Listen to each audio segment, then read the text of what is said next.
किस बला को कहते हैं एलियन? क्या चांद पर हो सकते हैं एलियन? यदि हां तो क्या एलियन लैंडर पर हमला भी कर सकते हैं? और क्यों 75% मून मिशन हो जाते हैं फेल? चांद के खौफनाक माहौल में कैसे सरवाइव करेगा भारत का चंद्रयान?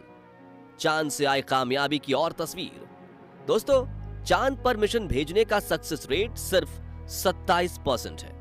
यानी कि चांद पर भेजे गए 100 में से सिर्फ 27 मिशन ही सफल हो पाते हैं, जबकि 73 मिशन चांद पर पहुंचने के रास्ते पर या लैंडिंग के दौरान या रिसर्च के दौरान फेल हो जाते हैं। जबकि मंगल ग्रह चांद से ज्यादा दूर होने के बावजूद वहां भेजे गए मिशन का सक्सेस रेट 40% है।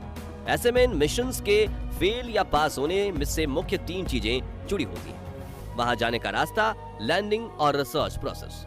सबसे पहले जाने के रास्ते की बात करें तो मंगल ग्रह दूर होने के कारण वहां स्पेस क्राफ्ट को भेजने के लिए लंबा गैलेक्टिक हाईवे मौजूद है, जिस पर चलते हुए कोई भी स्पेस क्राफ्ट आसानी से मंगल पर पहुंच जाता है। जबकि चांद के पिछले हिस्से यानी कि फार साइड, जहां पर चंद्रयान 3 गया है, वहां जाना काफी ज्यादा कठिन होता है, क्योंकि सबसे पहले तो हम धरती पर बैठकर उस तरफ घूम रहे स्पेसक्राफ्ट से सही कम्युनिकेशन नहीं बिठा पाते और कई बार इसी कम्युनिकेशन गैप की वजह से स्पेसक्राफ्ट अपनी ऑर्बिट से बाहर निकल जाता है और मिशन धरा का धरा रह जाता है। जैसे कि पिछले दिनों भारत से आगे निकलने की कोशिश में रूस ने अपना लूना 25 स्पेसक्राफ्ट को डायरेक्ट रास्ते से चांद पर भेजा था, और जब वो 100 किलोमीटर की कक्षा में घूम रहा था तभी उसकी ऑर्बिट छोटी करने के लिए रूसी स्पेस एजेंसी ने उसके थ्रस्टर्स इंजन ज्यादा फायर कर दिए और नई ऑर्बिट पकड़ने की बजाय वो अपनी ऑर्बिट से भटक गया और एकाएक चांद पर क्रैश हो गया। इसी के साथ रूस का भारत से आगे निकलने का सपना भी चांद की मिट्टी में मिल गया। लेकिन हमारे चंद्रयान 3 ने इस रास्ते को पार करके चांद तक पहुंचने में जीत हासिल कर ली है। अब बात करें लैंडिंग प्रक्रिया की, तो जैसा कि आप जानते हैं मंगल ग्रह पर वातावरण है, इसलिए जब भी कोई लैंडर मंगल की सतह पर लैंड होने के लिए वातावरण में प्रवेश करता है तो घर्षण की वजह से उसकी रफ्तार कम होने लगती है और हवाएं चलने की वजह से आखिर में पैराशूट भी खोला जाता है, जिस वजह से मंगल पर लैंडिंग करना आसान हो जाता है। जबकि चांद पर बिल्कुल पतला सा वातावरण मौजूद है, ऐसे में स्पेसक्राफ्ट को अपनी रफ्तार खुद ही कम करनी होती है और अगर वो नहीं हो सकी तो क्रैश लैंडिंग हो जाती है। इसका सबसे बड़ा उदाहरण है हमारा पिछला मून मिशन चंद्रयान 2। इसमें चांद की सतह से 2.1 किलोमीटर की ऊंचाई पर हमारा चंद्रयान 2 से विक्रम लैंडर का संपर्क टूट गया था और स्पीड कंट्रोल ना होने की वजह से वो चांद की सतह पर टकराकर तहस नहस हो चुका था। हालांकि खुशखबरी ये है कि चंद्रयान 3 ने इस पड़ाव को भी पार करके सफल लैंडिंग कर ली है। अब बात करें मिशन की सफलता से जुड़े हुए सबसे महत्वपूर्ण और आखिरी पड़ाव यानी रिसर्च मिशन पूरा करने की, तो इसमें चंद्रमा की जियोलॉजी, क्लाइमेट कंडीशन और लैंडर व रोवर की मजबूती काफी महत्वपूर्ण किरदार निभाती है। और इस वक्त चंद्रयान 3 अपने मिशन के इसी मुश्किल पड़ाव से गुजर रहा है। दोस्तों, आपको धरती से तो चांद एक गोला दिखेगा, लेकिन असल में यह अंडाकार है। इंसानों को धरती से चांद का अधिकतम 59% हिस्सा ही दिखाई देता है, जिसे नियर साइड कहा जाता है। और अमेरिका, रूस व चीन जैसे देशों ने अपने सभी मून मिशन चंद्रमा के इसी नियर साइड में किए हैं, जबकि बचे हुए 41% हिस्से यानी फार साइड में आज तक कोई नहीं पहुंच पाया था। लेकिन भारत के चंद्रयान ने वहां सफल लैंडिंग करके एक बड़ा कीर्तिमान रच लिया है। हालांकि गौर करने वाली बात तो यह है कि सिर्फ वहां उतरना ही काफी नहीं है, क्योंकि चांद के इस छिपे हुए हिस्से में कई ऐसे खौफनाक मुश्किलें मौजूद हैं जो भारत के चंद्रयान को तबाह भी कर सकती हैं। साथियों, चांद के इस हिस्से में आज तक हम इंसान ठीक से नजर नहीं पहुंचा पाए, इसलिए हम इसे जगह के बारे में काफी कम जानते हैं। और कई स्पेस एक्सपर्ट्स का तो ये तक मानना है कि चांद के इस हिस्से में एलियंस रहते हैं, जिन्होंने यहाँ मौजूद बड़े बड़े क्रैटर्स में अपनी सीक्रेट बेस बनाकर रखा है और वहीं वो यहाँ से पृथ्वी पर नजर रखते हैं। कहा जाता है कि आज से 50 साल पहले नासा ने भी अपने मून मिशंस को इसी वजह से बंद कर दिया था और नासा के पहले मून लैंडिंग मिशन अपोलो 11 के एस्ट्रोनॉट नील आर्मस्ट्रांग और बज एल्ड्रिन ने भी एलियन की मौजूदगी की आशंका जताई थी।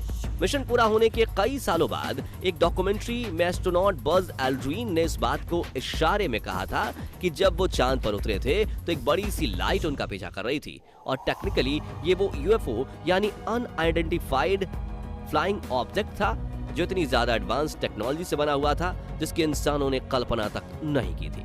और कुछ देर इनके ऊपर मंडराने के बाद वो चंद्रमा के फार साइड की तरफ चला गया था। यही वो जगह है जहां इस वक्त चंद्रयान 3 मौजूद है। तो क्या सचमुच चांद पर एलियन मौजूद हैं? और अगर हाँ, तो क्या ये एलियन चंद्रयान 3 के विक्रम लैंडर और प्रज्ञान रोवर पर हमला कर सकते हैं, या फिर प्रज्ञान रोवर सीक्रेटली अपने कैमराज की मदद से इन एलियंस की मौजूदगी को कैप्चर कर लेगा? हालांकि इसरो ने अपने मिशन के इस पहलू पर कोई विशेष चर्चा नहीं की है, लेकिन अगर प्रज्ञान रोवर एलियंस की खोज कर लेता है तो ये स्पेस मिशन के इतिहास की सबसे बड़ी खोज होगी, जिससे हम नासा, रूस और चीन जैसे महाशक्ति देशों को पीछे छोड़कर स्पेस रेस में सबसे आगे निकल जाएंगे। असल में दोस्तों, समय समय पर बहुत से लोगों ने इस तरह की बातें और दावे किए हैं, लेकिन हम आपको बता दें कि ये सब सिर्फ कॉन्स्पिरेसी थियरीज हैं, यानी अपने दावों को सही और सच साबित करने के लिए उनके पास कोई सबूत नहीं है। अब बहुत से लोग इन कॉन्स्पिरेसी थियरीज को सच मानते हैं और बहुत से लोग इन्हें बेबुनियाद समझते हैं। खैर, जो भी हो, अब हमारा चंद्रयान 3 चांद के इस इलाके में पहुंच चुका है और आज तो नहीं, कल इस रहस्य से भी पर्दा उठ ही जाएगा। लेकिन साथियों, हम इतना स्पष्ट कर देते हैं कि ये कोई जरूरी नहीं कि एलियंस कोई बड़ी बड़ी आंखों वाले, लंबे लंबे सिंग वाले डरावने जीव ही हों।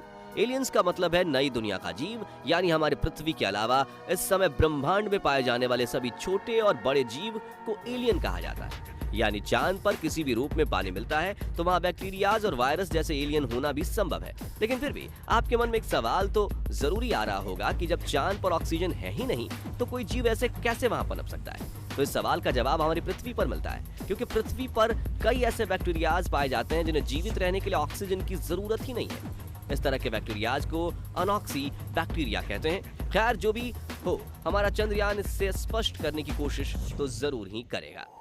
इसके अलावा दोस्तों, चांद की जियोलॉजी और क्लाइमेट चंद्रयान 3 के रिसर्च मिशन के लिए काफी मुश्किलें खड़ी कर सकती हैं, क्योंकि वहां का इकोसिस्टम पृथ्वी और मंगल की तरह नहीं है। आपको ये जानकर हैरानी होगी कि चांद की सतह पर पिछले करोड़ों सालों से उल्कापिंड की बारिश हो रही है, जिसने चांद की सतह पर बड़े बड़े क्रैटर्स बना दिए हैं। क्रैटर्स 1 सेंटीमीटर से लेकर 2500 किलोमीटर तक बड़े हैं और इनकी गहराई 10-10 किलोमीटर से भी ज्यादा हो सकती है। ऐसे में अगर प्रज्ञान रोवर अपने सफर में किसी क्रैटर के पास जाता है और उसके टायर फिसल जाते हैं तो उसे रेस्क्यू करना नामुमकिन हो जाएगा, क्योंकि इन क्रैटर्स में करोड़ों सालों से सूरज की रोशनी तक नहीं पहुंची और ये अपने अंदर कैसे रहस्य समेटे हुए हैं ये किसी को नहीं पता। वहीं चांद की सतह भी काफी ज्यादा उबड़ खाबड़ है। ऐसे में यहाँ चलना काफी खतरनाक हो सकता है और रोवर के लिए ये काफी मुश्किल टास्क भी होगा। इसके अलावा दोस्तों, चांद अपनी क्लाइमेट कंडीशन से भी स्पेसक्राफ्ट्स पर काफी खतरनाक वार करता है।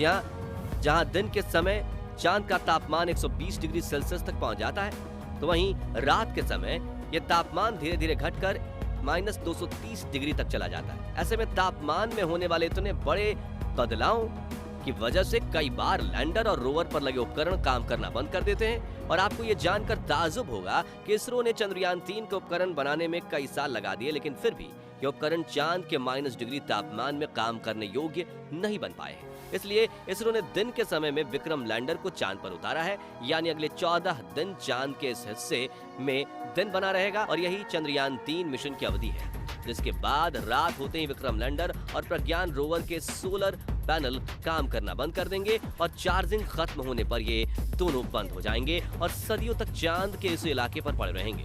तो दोस्तों, अगर आपको भी इसरो पर गर्व है तो कमेंट बॉक्स में इसरो के स्वर्गीय फाउंडर विक्रम साराभाई को धन्यवाद जरूर दीजिए, क्योंकि उन्होंने ये पहल ना की होती तो शायद चंद्रमा पर चंद्रयान होता ही नहीं। आखिर तक देख रहे हैं तो वीडियो को जरूर पसंद किया होगा, तो जल्दी से इसे लाइक और शेयर करके हमें सपोर्ट कीजिए। साथ ही ऐसी कमाल की वीडियोस देखते रहने के लिए हमारे चैनल को सब्सक्राइब करके पास वाली घंटी जरूर बजा दीजिए। और अगर आप ये वीडियो फेसबुक पर देख रहे हैं तो हमारे फेसबुक पेज को भी फॉलो कर लीजिए। धन्यवाद।